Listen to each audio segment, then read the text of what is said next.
चाहे कोई यूपीएससी करे, चाहे यूपी पीसीएस करे, चाहे कोई स्टेट पीसीएस करे, उसके लिए इस बुक को पढ़ना बहुत ही ज़रूरी हो जाता है और वो बच्चा उस बुक को जरूर पढ़ता है। जहाँ तक बात करें, जो एग्जामिनर जो पेपर सेट करते हैं वो भी इस बुक को पढ़ते हैं और इस बुक से ही क्वेश्चन निकाल के रखते हैं। उसका रीज़न ये है कि जो इस लेवल पर एग्ज़ाम बनाते हैं वो जो है आपको इंग्लिश मीडियम के बंदे ज़्यादा मिलते हैं और जो इंग्लिश मीडियम के हैं उनके लिए जीसी लियोंग पढ़ना बहुत ही इम्पोर्टेंट हो जाता है। और कह सकते हो कि उनके लिए जीसी लियोंग पढ़ना बहुत ही आसान है, लेकिन हिंदी मीडियम के बच्चों के लिए बहुत दिक्कत होती है। क्यों पढ़नी चाहिए इस बुक को? तो सबसे बढ़िया और इम्पोर्टेंट चीज़ जो इस बुक को पढ़ने के लिए है कि इसमें जो कॉन्सेप्ट हैं बहुत अच्छे दे रखे हैं। तो आप कहोगे कि इसमें हमें क्या क्या पढ़ने को मिलेगा, तो इसमें आपको बहुत कुछ पढ़ने को मिलेगा। ज्योग्राफी जो है एग्जाम के पर्पज़ से ही नहीं, आपकी नॉलेज के पर्पज़ से भी बहुत ही इम्पोर्टेंट है। तो दोस्तों, हम इसी बुक के बारे में बात करेंगे कि इस बुक में हम क्या क्या पढ़ेंगे और क्या क्या हमें आगे सीखने को मिलेगा। तो दोस्तों, जो इस बुक का नाम है वो certificate physical and human geography है और इसके राइटर हैं GC Leong.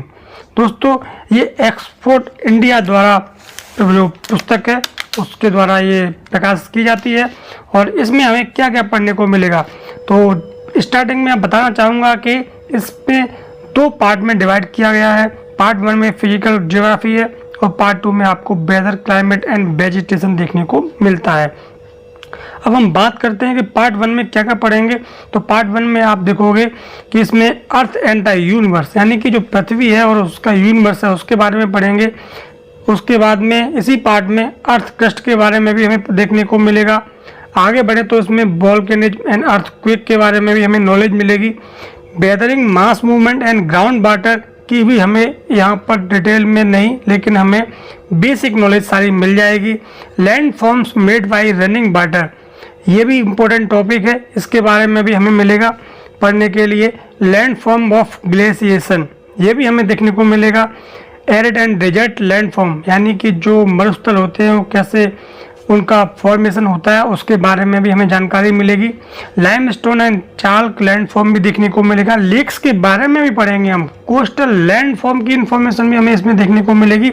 Islands and coral reef के बारे में भी हमें नॉलेज मिलेगी। द ओशियंस, यानी कि समुद्र के बारे में भी हमें बहुत सारी इंफॉर्मेशन इसमें देखने को मिलेगी। पार्ट 2 में बात करें तो दोस्तों क्या पढ़ेंगे? पार्ट 2 में हम वेदर पढ़ेंगे, क्लाइमेट पढ़ेंगे जो कि बहुत ही इंपॉर्टेंट है। उसके बाद में हम हॉट, वेट, इक्वेटोरियल क्लाइमेट पढ़ेंगे। Tropical monsoon and tropical maritime climate भी पढ़ेंगे। सवाना एंड सुदान क्लाइमेट भी पढ़ेंगे। Hot desert and mid latitude desert climate भी पढ़ेंगे। Warm temperature western margin climate को भी हमें स्टडी करने को मिलेगा। इसके अलावा टेम्परेट कॉन्टिनेंटल स्टेपी क्लाइमेट भी हमें इसमें पढ़ने के लिए मिलेगा। और जो नॉलेज मिलेगी वो warm temperate eastern marriage margin China type climate भी हमें इसमें देखने को मिलेगा। Cool temperature western margin British type climate का भी स्टडी हमें देखने को मिलेगा। Cool temperate continental Siberian climate की भी नॉलेज हमें इसमें मिलेगी। उसके बाद में कूल टेम्परेट ईस्टर्न मार्जिन यानी कि लॉरेंसियन क्लाइमेट का भी हमें इसमें नॉलेज मिलेगा। और लास्ट में the Arctic and polar climate की स्टडी भी हमें इसमें देखने को मिलेगी। तो हमें बहुत सारा मसाला मिलने वाला है। और आप किसी भी एग्जाम में, कोई भी कंपटीशन एग्जाम है या कोई भी पढ़ाई कर रहे हो आप, तो उसके लिए इस बुक से बढ़िया आपको भी कोई और नहीं मिलने वाली है। हाँ, हिंदी मीडियम वालों की दिक्कत होती है कि उनको अच्छी नॉलेज नहीं मिल पाती है, तो हम कोशिश ये करेंगे कि इसको हिंदी प्लस इंग्लिश यानी कि इंग्लिश में आपको नॉलेज देने की कोशिश करेंगे, जिससे कि चाहे हिंदी मीडियम हो चाहे इंग्लिश मीडियम हो, सभी बच्चों के लिए ये यूजफुल हो सके। तो हम आगे चैप्टर बाय चैप्टर आपको इम्पोर्टेंट चीज़ें बताएंगे और आपको ये किताब कैसी लगती है आप उसके हिसाब से अपना परचेज कर सकते हो, या कहीं से नोट्स मिल जाए नोट्स को भी फॉलो कर सकते हो, या हमारे वीडियो को भी फॉलो कर सकते हो। तो दोस्तों, मिलते हैं नेक्स्ट वीडियो में। इस वीडियो में इतना ही, तब तक के लिए धन्यवाद।